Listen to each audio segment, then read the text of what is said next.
Yeah, miss. Miss. Miss. Even What happened with you? I memory about the past. Focus now. In 1998, we have a big meeting in Haiphong to discuss about the future of the company. And our chairman, Dr. Ben, have a vision to go global. That's a crazy time. They don't think Vietnam should develop software for the world. They think that I am a madman. Since the late 1980s, Vietnam has gone from the brink of collapse to one of Asia's leading technological hubs. When you look at how fast this country has grown over the past 20 years, it's unbelievable. You couldn't have scripted a story like that. That's why I know Dr. Ben is very crazy. You talk something in galaxy. We are on the Earth. How to move to the galaxies? The nation is now pushing boundaries in automotive tech, semiconductors, and artificial intelligence. AI is a game changer. It's going to change the way we see things around us. Operating from a cutting-edge campus, FPT has driven Vietnam's tech surge despite setbacks and adversity. The internet bubble, it's burst. We come to Silicon Valley with the big hope, but not much preparation. It was a very risky idea, but that's our DNA.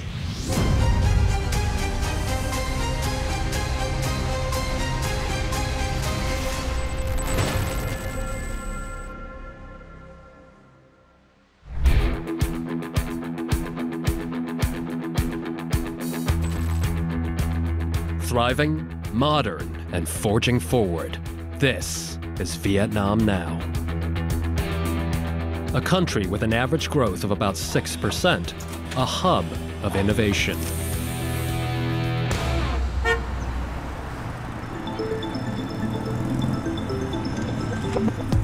Vietnam is one of the biggest digital economies in Asia. Let's just look at the numbers. There's over 94 million smartphone users, over 82 million mobile broadband subscribers. That's 74% of the population. That's huge. Global giants like Apple are setting up shop, and local leaders FPT are soaring, with orders for 70 million chips by 2025. So we know US and China aren't getting along right now. And if you're a global technology company, you're looking to diversify.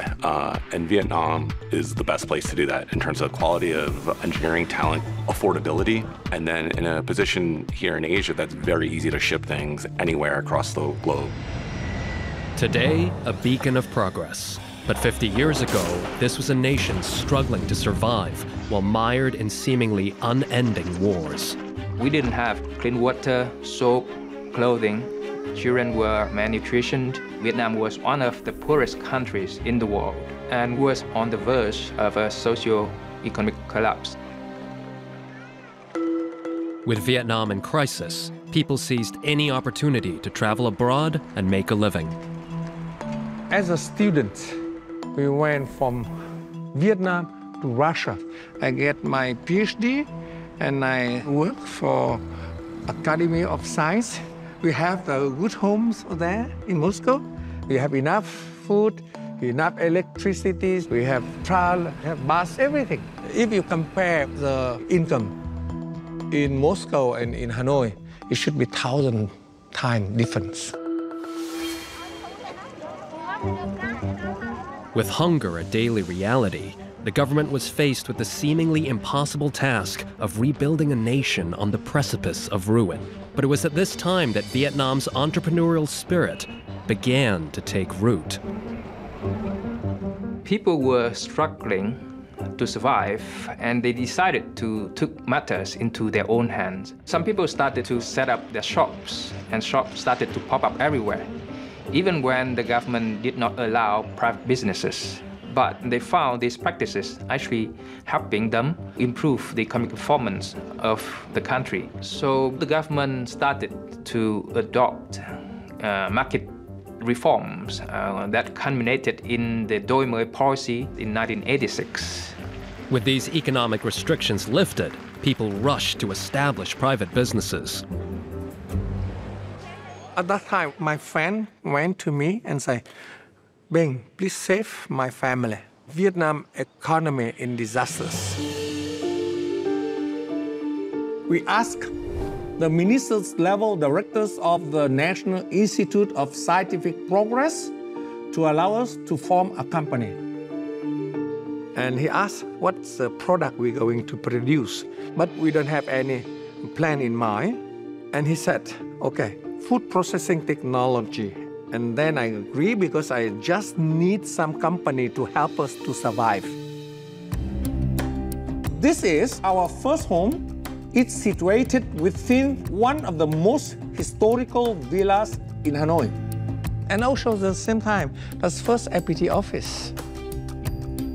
We start from garage. Yeah, very happy memory. The Đôi Mươi reforms basically changed everything.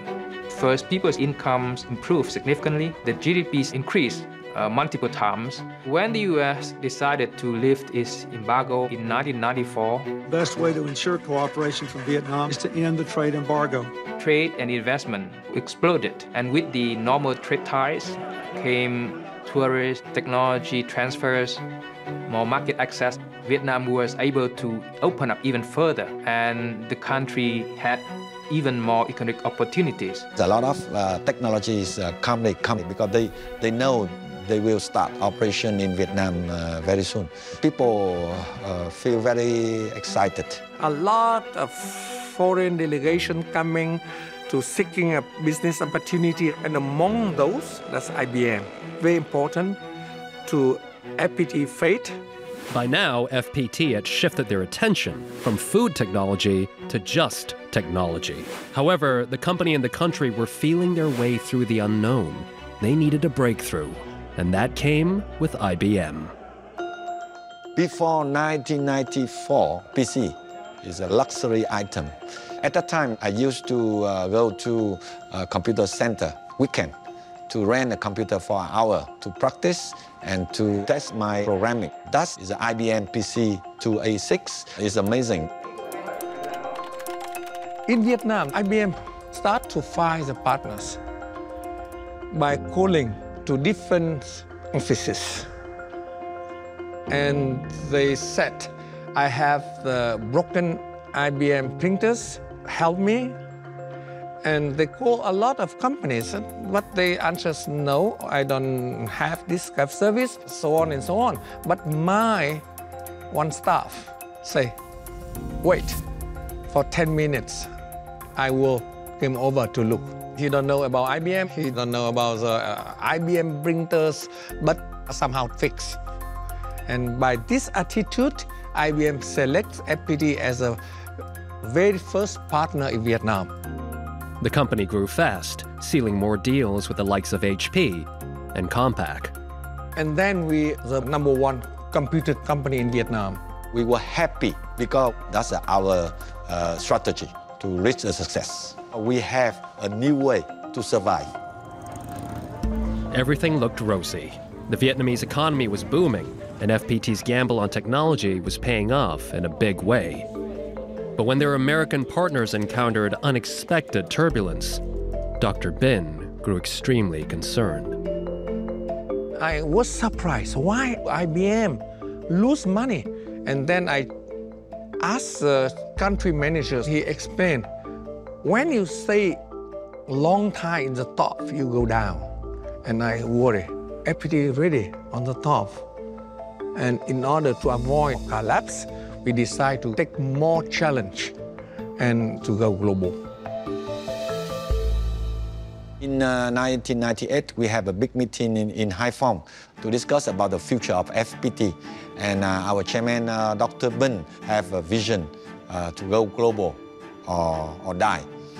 And everybody shout, it's foolish and crazy. There are so many limitations for Vietnam. Like internet, very poor. Most of people cannot speak English. And the technologies we learn from very old book. So how we can fulfill the demands from the market. And nobody believe in that vision. At first, I'm very surprised. But then I fully support him. No, she didn't say that.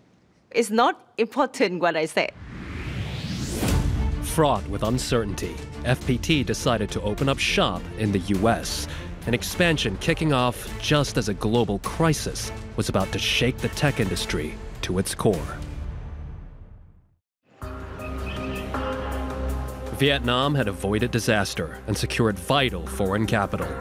Embracing the new open market opportunities of the 90s, tech leader FPT was aiming for the global stage. But the tech industry was about to be knocked to the ground.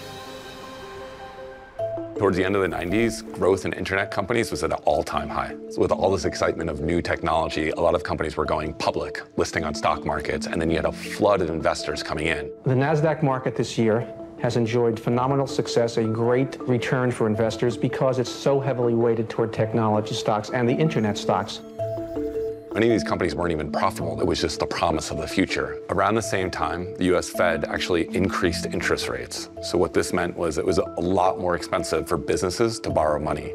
And so we started seeing investors panic selling stocks.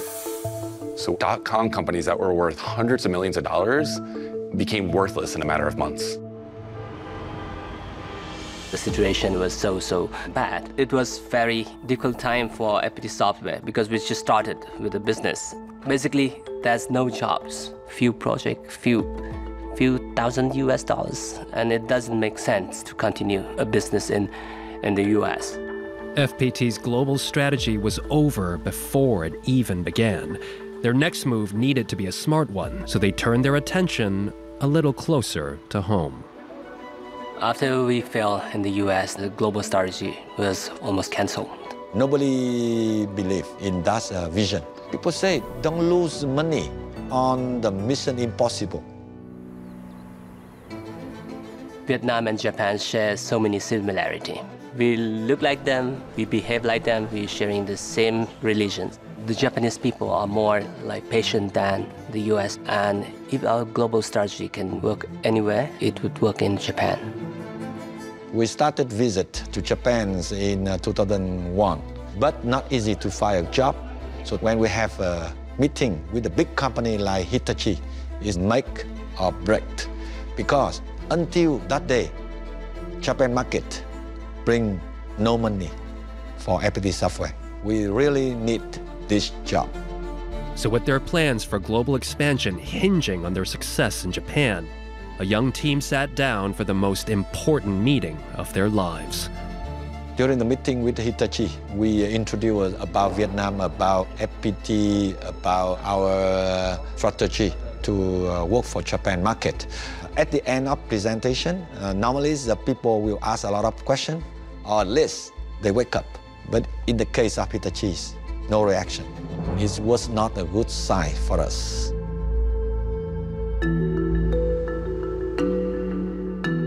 He's a guy to make the very important decision to give us a trial project.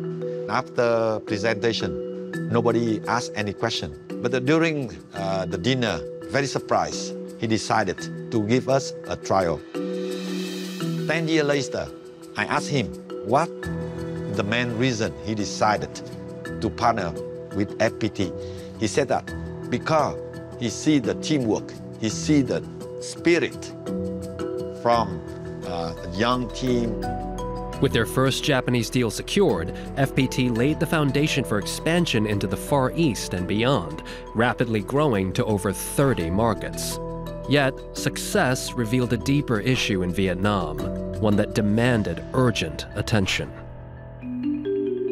In the 1990s, education here in Vietnam was quite limited.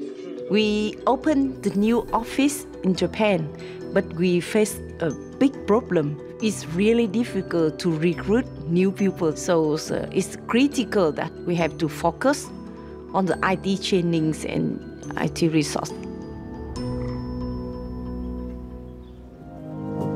Taking matters into their own hands, the company made the unprecedented decision to train the next generation of tech talent. That's why the FPT University was established in 2006 in order to fix the gap for IT resource in Vietnam and Asia region. we select about 30% best student come to FPT to start the internship in FPT software. And when they graduate, they're ready for the projects overseas. Vietnam was now able to produce high-quality IT graduates. And as the nation grew and transformed into a modern economy, FPT's ingenious decision to create a supply for their own demand was propelling them across the world stage. But once again, global events would affect the company's plans, as a crippling blow brought the entire world to a standstill. The COVID-19 pandemic forced us into a new type of existence, one where cities lay deserted. The streets were empty. It's like we were in a wartime. The only sound you can hear is the ambulance. But despite the same reality, Vietnamese people viewed things differently. They call Vietnamese people resilient because Vietnamese people were able to fight and win different wars, survive starvation, drought, even economic hardship. So all these past experiences have helped Vietnamese people become tough, and they don't easily fall under pressure. So when COVID happened, many customers want to transform the operation, and Cox Automotive in the US is one of our customers. At the time, really tough to fly to US, but we sent a team to US immediately for 3 months. With a client intent on consolidating the work of 200 vendors into a select few partners, it was FPT who came out on top, somehow increasing business during a global catastrophe. So because of success of our project, we have many other customers give us a new project, like a Ford, NXP, so FPT still keep growing in profit. Though their global efforts bore fruit, the reaction within the country was a true display of Vietnamese spirit. One thing surprised us. Many people volunteered to keep the critical business running. So 1,300 people staying in our campus, and we need to make sure that they have foods, they have showers, they have everything for their daily life. So what you see now is a meeting room, right? 100 chairs. And during the COVID time, we converted this into a sleeping quarter. Yeah, it was a difficult time. But, you know, really showing the FPT spirit.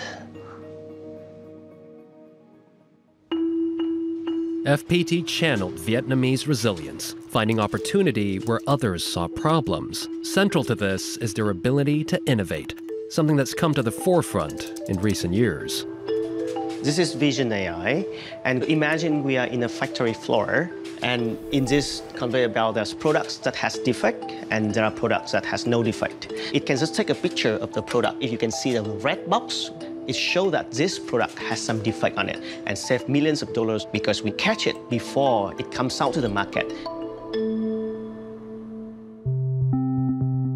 Since the company's founding in 1988, Vietnam's GDP per capita has increased a staggering 1,910%. And FPT's revenue has grown past $1 billion. But Dr. Bin's motivation was always about more than just money. I travel years, no contracts, no earning, no revenues. First deal, first money. That's so exciting, so sweet. And then we got first millions, first 10 millions, first 100 millions, and now we got first billions. Yes, money is important for sure, but in the 90s, whole countries in deep disaster. That's the reason FPT created to help my classmate family for surviving. But I believe we can help much more people. I remember my childhood in countryside. Kids have to get out from Hanoi to somewhere far away. And I remember that time very tough. Cold, hungry, war, bombing, everything. But we get the best friends of my life, and that's bonding still today. When I saw on TV saying that there is 1,700 orphans after COVID, I think I should tell them. So we start Hope School. My wish, some days, someone from the school get my chairmanship chair. And I strongly believe in that.